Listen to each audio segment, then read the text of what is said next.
Good morning. Magandang araw sa lahat. Nandito tayo ngayon sa Parañaque. Meron lang tayong pinalitang filter. So, ang filter natin ay ang lumang filter.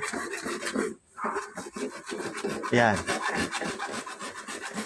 C750 model. Pinalitan natin ng ito. JC Aqua brand. Yeah. JC Aqua brand baka naman. Yan. Ito. Yung ipapalit na filter. So, mga ka-swimming pool, ang nangyayari dito, bumigay yung filter nila gawa ng sobrang liit ng filter nila compare doon sa pump and motor. Ang pump and motor nila is 1.5 horsepower. So, masyadong malakas yung pump nila para doon sa filter. Yung filter kasi ang magre-receive ng pressure. So, kung maliit yung filter mo, mas mataas yung pressure na kakargahin niya o sasaluhin niya. So, dapat match lang sila ng filter tsaka yung motor. So, yung filter na yon is pang 3/4 horsepower lang. So, bumigay talaga siya. Pumutok na ilang beses na. So, delikado yon, buti hindi nakadisgrasya. So, ngayon, hindi na talaga siya repair. So, ang gagawin, papalitan na lang siya ng bago. So, kaya mas matangkad yung ipinalit nating filter. Yan, mas mataas compare dun sa una.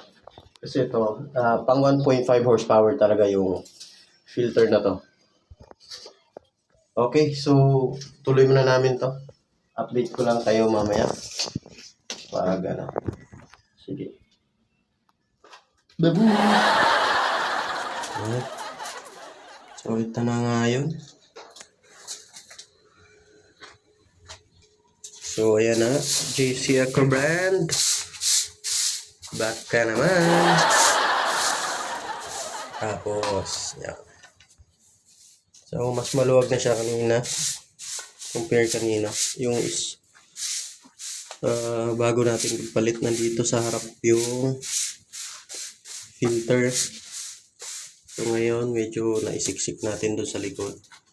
At the same time, wow, English yun ah.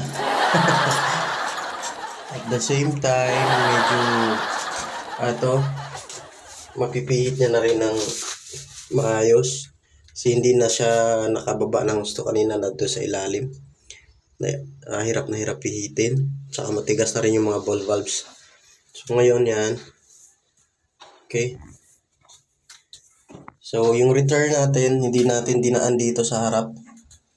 So dinaan ko na rin sa likod. Ayun.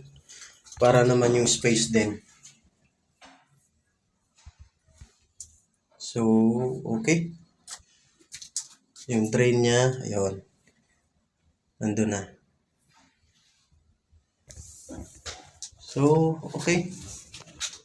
Sa mga nagtatanong dyan kung tayo'y nagsiservice ng mga swimming pool, yes po. So, nagsiservice tayo, nagpa-plumbing tayo, nagre-repair tayo, depende rin sa i-re-repair. Pag utak ang i-re-repair, hindi na natin kaya. So, mga minor repairs po, gumagawa tayo. Troubleshooting. So, pag gusto nyo po ang kontakin, ilalagay ko yung link ko dito sa baba. Sa may description, yung link ng Facebook account ko para ma-chat nyo po ako or may direct message nyo po ako doon. So, re-replyan ko kayo. Okay. Ay, sorry. Napugod niya ako ah. Ayan na.